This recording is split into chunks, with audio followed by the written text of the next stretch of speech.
Hello everyone, मैं doctor Nilima. आज इस वीडियो का टॉपिक है सहसंबंध की प्रकृति, विशेषताएं, गुण, उपयोगिताएं एवं सीमाएं। टॉपिक पर चर्चा करने से पहले यदि आप बीएड के सिलेबस का हिंदी ट्रांसलेशन चाहते हैं या फिर कोर्स 1, 2, 3, 5 और 10 के सभी टॉपिक्स के वीडियो चाहते हैं तो डिस्क्रिप्शन बॉक्स में लिंक दिया हुआ है, आप वहां जाकर देख सकते हैं।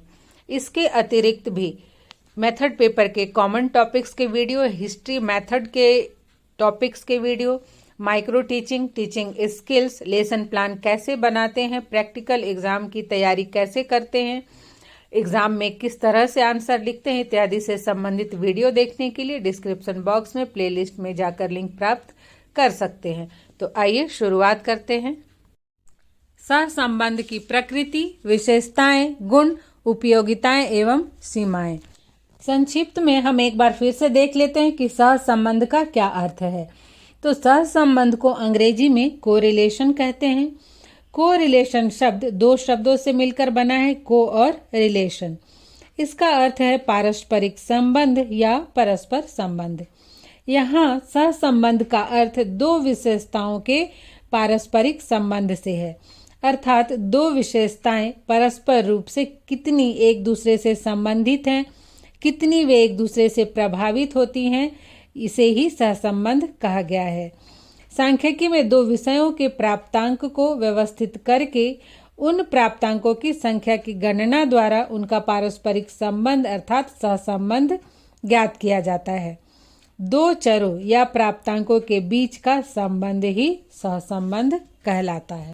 सबसे पहले हम देखते हैं कि सहसंबंध की प्रकृति क्या है, और सहसंबंध की जो प्रकृति है यही उसकी विशेषता भी है। तो यदि क्वेश्चन में सहसंबंध की प्रकृति पूछा जाए या उसकी विशेषता पूछी जाए तो उसमें आप एक ही आंसर लिखेंगे। नंबर 1 जो है वह सहसंबंध की प्रकृति संख्यात्मक है, अर्थात सहसंबंध को अंकात्मक रूप में हम व्यक्त करते हैं, जिससे दो चरों के बीच का सहसंबंध अधिक है या कम है या शून्य है यह स्पष्ट हो जाता है। अर्थात दो या दो से अधिक चरों के बीच का जो सहसंबंध होता है उसे अंक के रूप में व्यक्त करते हैं। दूसरी जो प्रकृति है वह है सहसंबंध सांख्यिकी की एक तकनीक है। आप अपने पेडागोगी में भी सहसंबंध पढ़ते हैं कि दो विषयों में क्या रिलेशन है, या आपका जो पेडागोगी सब्जेक्ट होता है उसका अन्य जो विषय है उनसे क्या रिलेशन है। यहाँ हम जो सहसंबंध की बात करें यह सांख्यिकी की एक तकनीक है जिसमें दो या दो से अधिक चरों या परिणामों के बीच सहसंबंधों की मात्रा एवं दिशा का अध्ययन किया जाता है। नेक्स्ट है नंबर 3, सहसंबंध दो या दो से अधिक चरों के बीच के संबंध का माप है। सहसंबंध सांख्यिकी की विधियों द्वारा एकत्रित आंकड़ों या प्राप्तांकों या चरों के बीच के संबंध का माप है या मानदंड है, जो यह बताता है कि ये जो चर हैं ये या तो दो हो सकते हैं या दो से अधिक भी हो सकते हैं, ये आपस में कितने संबंधित हैं। तो ये सहसंबंध को मापने का एक तरीका है। नेक्स्ट है नंबर 4, सहसंबंध दो या दो से अधिक चरों के बीच की संबंध की मात्रा को बताता है। सहसंबंध गुणांक द्वारा दो या दो से अधिक चरों के बीच सहसंबंध की मात्रा ज्ञात की जाती है, अर्थात यह पता चलता है कि दो या दो से अधिक चरों के बीच सहसंबंध की मात्रा कितनी है। तो जब भी दो या दो से अधिक चरों के बीच के जो सहसंबंध है उसकी मात्रा ज्ञात करनी होती है तो सहसंबंध गुणांक द्वारा दो चरों के बीच में सहसंबंध की मात्रा कितनी है यह ज्ञात की जाती है। नेक्स्ट है नंबर 5, सहसंबंध चरों के मध्य विचलनता का विश्लेषण करता है। सहसंबंध चरों के मात्रात्मक आकार को दर्शाता है, अर्थात संबंधित चरों के मध्य के वास्तविक सहसंबंध को दर्शाता है, और यह बताता है कि सहसंबंध धनात्मक है या ऋणात्मक है, या फिर चरों में होने वाले परिवर्तन से दूसरे चर में किस तरह परिवर्तन होता है। नेक्स्ट नंबर 6, सहसंबंध भविष्यवाणी करने में सहायक होता है। सहसंबंध गुणांक सहसंबंध की मात्रा या डिग्री का वह माप है जिसके द्वारा एक चर के मूल्य में परिवर्तन से दूसरे चर के मूल्य में होने वाले परिवर्तन की भविष्यवाणी की जा सकती है। सहसंबंध के आधार पर विभिन्न विषयों में छात्रों की भावी सफलता के संबंध में भी भविष्यवाणी की जा सकती है। जैसे कि छात्रों के जो प्राप्तांक है उसमें आपस में जो उनका कोरिलेशन है उसको देखते हुए छात्रों को उनकी रुचि के अनुसार विषयों का चयन करने से संबंधित या भविष्य में वो क्या करेंगे उससे संबंधित भविष्यवाणी की जा सकती है, उनकी उपलब्धि से संबंधित भविष्यवाणी की जा सकती है। नेक्स्ट है नंबर 7, सहसंबंध शैक्षिक एवं व्यावसायिक मार्गदर्शन में सहायता करता है। छात्रों के प्राप्तांक का अध्ययन करके उनकी सहायता से उन्हें शैक्षिक एवं व्यावसायिक मार्गदर्शन दिया जा सकता है। प्राप्त परिणामों के आधार पर विषयों का चयन करने तथा अपने लिए उपयुक्त व्यवसाय का चुनाव करने में भी उनकी सहायता की जा सकती है।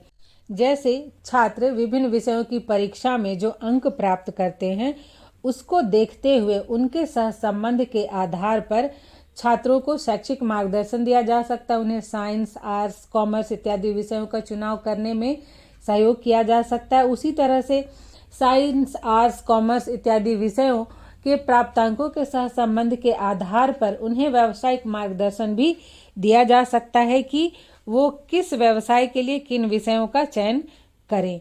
नेक्स्ट है सहसंबंध विषय संबंधी योग्यता का तुलनात्मक अध्ययन का आधार प्रदान करता है। 2 या 2 से अधिक समूह के छात्रों के प्राप्तांकों का सहसंबंध ज्ञात करने के पश्चात प्राप्त परिणामों के आधार पर शिक्षक छात्रों की योग्यताओं का तुलनात्मक अध्ययन कर सकते हैं। तो छात्रों के जो प्राप्तांक है उनके आधार पर छात्रों की तुलना की जा सकती है, उनका तुलनात्मक अध्ययन किया जा सकता है। जैसे कुछ छात्र हैं जिनका लिटरेचर में, सोशल साइंस में अच्छा नंबर आता है, वहीं कुछ छात्र हैं जिनका कि विज्ञान के विषयों में, मैथ्स में अच्छा नंबर आता है। इन प्राप्तांकों के सहसंबंध के आधार पर यह निष्कर्ष निकाला जा सकता है कि ये छात्र जो है, कुछ छात्र हैं वो आर्ट्स विषय में तेज हैं, कुछ छात्र हैं जो साइंस विषय में तेज हैं। नेक्स्ट नंबर 9, सहसंबंध निदानात्मक एवं उपचारात्मक शिक्षण में सहायता करता है। जब किसी छात्र के 2 विषयों के जो प्राप्तांक है उनकी सहसंबंध की सहायता से छात्र के अन्य विषय से संबंधित योग्यता का सही अनुमान नहीं निकाला जा सकता, तब सहसंबंध निदानात्मक एवं उपचारात्मक शिक्षण की व्यवस्था करने हेतु आधार प्रदान करता है। शिक्षक छात्र की एक विषय की योग्यता से अन्य विषय की योग्यता का अनुमान लगाकर उन विषयों की प्रगति के लिए प्रयास कर सकते हैं। नेक्स्ट है नंबर 10, सहसंबंध क्रियात्मक अनुसंधान में विशेष उपयोगी होता है।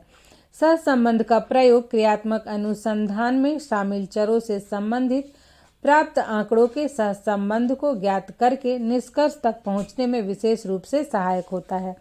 क्रियात्मक अनुसंधान किसी भी समस्या का त्वरित समाधान करने हेतु आयोजित किया जाता है। इसमें सहसंबंध बहुत ही सहायक होता है। इसमें जो भी चर होते हैं उनके आपसी सहसंबंधों को ज्ञात करके उचित निष्कर्ष पर पहुंचा जाता है और सहसंबंध इसमें बहुत ही उपयोगी होता है, सहयोगी होता है। नेक्स्ट है नंबर 11, सहसंबंध 2 चरों का केवल अवलोकन करता है। सहसंबंध 2 या 2 से अधिक चरों के बीच संबंधों का केवल अवलोकन करता है, उनके सहसंबंध को बताता है, उनके सहसंबंध में कोई हेर फेर नहीं करता है। अर्थात सहसंबंध चरों के बीच के संबंधों के विषय में केवल जानकारी प्रदान करता है। यह चरों के संबंधों में कोई बदलाव नहीं करता, कोई हेरफेर नहीं करता और ना ही इन चरों के आपसी संबंधों के क्या कारण है और उसका क्या प्रभाव है इसकी सूचना प्रदान करता है। नेक्स्ट है नंबर 12, प्रतिचयन त्रुटि से सहसंबंध प्रभावित होता है। सहसंबंध ज्ञात करने के लिए यदि प्रतिचयन का चुनाव अर्थात सैंपल का चुनाव सावधानी पूर्वक नहीं किया जाए या प्रतिचयन त्रुटिपूर्ण हो तो इससे सहसंबंध परिणाम प्रभावित होते हैं। अर्थात सहसंबंध ज्ञात करने के लिए जो सैंपल लिए जाते हैं वो भी बहुत ही सावधानी से लिए जाने चाहिए। उद्देश्यों को ध्यान में रखते हुए उचित विधियों का प्रयोग करते हुए सैंपल का उपयोग करना चाहिए, तभी सहसंबंध निष्पक्ष रूप से निकाला जा सकता है। इसलिए सहसंबंध ज्ञात करने के लिए सैंपल का चुनाव करते समय बहुत ही सावधानी पूर्वक उसका चुनाव करना चाहिए। अब हम देखेंगे कि सहसंबंध का क्या उपयोग है। तो मोहंती एवं मिश्रा ने बताया कि निम्नलिखित उद्देश्यों के लिए सहसंबंध का उपयोग किया जा सकता है। नंबर 1 है वैधता और विश्वसनीयता ज्ञात करना। किसी भी परीक्षण का वैध एवं विश्वसनीय होना अत्यंत ही आवश्यक होता है। सहसंबंध का उपयोग मनोवैज्ञानिक परीक्षणों की वैधता एवं विश्वसनीयता ज्ञात करने में की जा सकती है। वैधता का अर्थ होता है कि परीक्षण का निर्माण जिस भी गुण या योग्यता का मापन करने के लिए किया गया हो वह उसका मापन कर रहा हो। विश्वसनीयता का तात्पर्य है कि विभिन्न परिस्थितियों में उस परीक्षण का प्रयोग करने पर भी उसके परिणामों में कोई अंतर नहीं होता है, परिणाम एक समान ही होते हैं। तो जब भी किसी परीक्षण की वैधता या विश्वसनीयता की माप करनी हो तो उसमें सहसंबंध उपयोगी होता है, सहायक होता है। आगे बढ़ने से पहले एक बात मैं बताना चाहूँगी कि एग्जाम्स में जो क्वेश्चन आते हैं तो वो थोड़ा सा कभी कभी चेंज कर देता है, उपयोग की जगह महत्व पूछ देगा। तो वैसे में आपको कंफ्यूज नहीं होना है, उपयोग का जो पॉइंट है उसे ही लिखना है और उसको थोड़ा सा लिखने का तरीका चेंज कर देना है। जैसे वैधता एवं विश्वसनीयता ज्ञात करने में सहायक, इस तरह से लिख सकते हैं और प्रकृति के भी कुछ पॉइंट्स आप इसमें ले सकते हैं। नेक्स्ट है नंबर 2 सिद्धांतों का सत्यापन करने हेतु उपयोगी या सहायक। सहसंबंध का उपयोग सहसंबंध के विभिन्न सिद्धांतों को सत्यापित करने के लिए या निश्चित सिद्धांतों के परीक्षण में चरों के आपसी सहसंबंध ज्ञात करने में किया जाता है। इसे एक उदाहरण से समझते हैं। जैसे सहसंबंध का एक सिद्धांत यह बताता है कि माता पिता के सामाजिक एवं आर्थिक स्थिति का बालक के व्यवहार पर प्रभाव पड़ता है, इन दोनों में आपसी संबंध होता है। तो परीक्षण के आधार पर दो चरों के मध्य संबंध की गणना की जा सकती है। नेक्स्ट है नंबर 3 समूह के चरों का वर्गीकरण करने हेतु उपयोगी या समूह के चरों का वर्गीकरण करने में सहायक। सहसंबंध गुणांक के द्वारा धनात्मक, ऋणात्मक एवं शून्य सहसंबंध वाले चरों को अलग अलग समूह में वर्गीकृत किया जा सकता है कि कौन से चर हैं जिनमें धनात्मक संबंध है, कौन से चर हैं जिनमें ऋणात्मक सहसंबंध है और कौन से ऐसे चर हैं जिनमें शून्य सहसंबंध है। इनको हम वर्गीकृत कर सकते हैं। नेक्स्ट है नंबर 4 अन्य सांख्यिकीय विश्लेषण में उपयोगी। तो सहसंबंध ऐसा नहीं कि केवल दो चरों के आपसी संबंधों की ही गणना करता है, बल्कि विभिन्न चरों के आपसी संबंधों की गणना करने के बाद प्राप्त परिणामों का प्रयोग प्रतिगमन, बहुचर सांख्यिकी विश्लेषण, विभेदक विश्लेषण, कारक विश्लेषण आदि में भी किया जा सकता है। नेक्स्ट है नंबर 5 पूर्वानुमान निर्धारित करने संबंधी निर्णय में उपयोगी। सहसंबंध के आधार पर यह निर्णय लिया जा सकता है कि सहसंबंध के आधार पर पूर्वानुमान निर्धारित करना है या नहीं। इसके साथ ही सहसंबंध की गणना करके विभिन्न चरों का दूसरे चरों के साथ अर्थपूर्ण संबंध की जानकारी प्राप्त कर सकते हैं तथा अन्य सांख्यिकी विधियों का उपयोग पूर्वानुमान निर्धारित करने के लिए भी कर सकते हैं। जैसे बच्चों के सामाजिक और आर्थिक वातावरण का बच्चों के समायोजन से यदि सकारात्मक सहसंबंध है तो सांख्यिकी की विधियों का प्रयोग करके बच्चों में समायोजन की क्षमता का अंदाजा उसके पारिवारिक माहौल के आधार पर लगाया जा सकता है। नेक्स्ट है नंबर 6 अनुसंधान तथा शोध कार्य में उपयोगी। सहसंबंध की विधियों का अनुसंधान तथा शोध कार्य में व्यापक रूप से उपयोग कर शोध में शामिल चरों के आपसी संबंधों का अनुमान लगाकर उससे संबंधित निष्कर्ष निकाला जाता है। और अंत में नंबर 7 मानसिक स्वास्थ्य में वृद्धि हेतु उपयोगी। छात्रों के भौतिक तथा मानसिक गुणों में संबंध के आधार पर छात्रों के मानसिक स्वास्थ्य को उत्तम बनाकर मानसिक स्वास्थ्य की प्रगति में सहयोग दिया जा सकता है। इस तरह से सहसंबंध शिक्षा में अत्यंत ही उपयोगी होता है। अब हम देखेंगे कि सहसंबंध की क्या सीमाएं हैं, उसके क्या दोष हैं। नंबर 1 है चरों के सहसंबंधों के कारणों की सूचना नहीं देता है।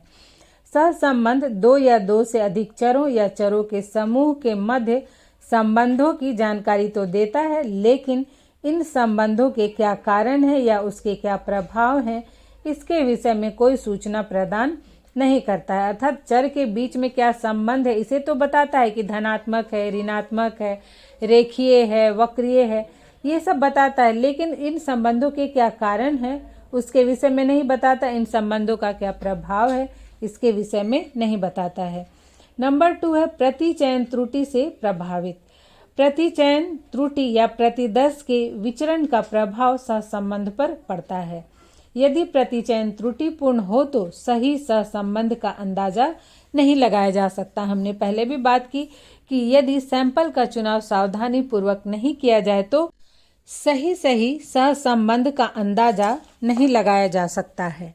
नेक्स्ट है नंबर 3, सहसंबंध गुणांक का सीमित उपयोग। सहसंबंध गुणांक मुख्य रूप से पियर्सन का गुणन आघूर्ण सहसंबंध और स्पीयरमैन का कोटि अनुक्रम सहसंबंध तब उपयोगी है जब चरों के मध्य एक रैखिक संबंध होता है। अर्थात जब चरों के मध्य एक रैखिक संबंध हो तभी सहसंबंध गुणांक उपयोगी होता है। और अंत में नंबर 4, असतत वितरण में परिणाम की अनिश्चितता। सहसंबंध में जब वितरण असतत हो तब सहसंबंध गुणांक अधिक प्राकलित अर्थात पूर्वानुमानित या अधिक हो सकता है। तो आज यहीं तक।